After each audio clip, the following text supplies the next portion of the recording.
Welcome to Tenor Tech, where I solve the problems you didn't even know you had.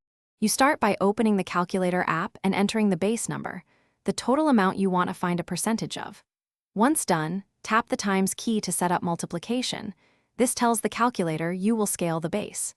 Make sure you enter the correct digits and decimal placement because every digit changes the result. If you need to clear, press C or AC. Otherwise, proceed to the next step to input the percentage value and complete the calculation. You now enter the percentage value, for example 25 for 25%. After typing the number, tap the percent key. This converts the percent into its decimal equivalent and tells the app to apply it to the base you entered earlier. Then press equals to run the operation and get the exact portion. The calculator shows the numeric result immediately. If you want a different percent, replace the percent number and press equals again to update the answer. You view the displayed result as the portion equal to that percent of the base. To reverse the process, find what percent one number is of another, enter part divided by whole, then times 100.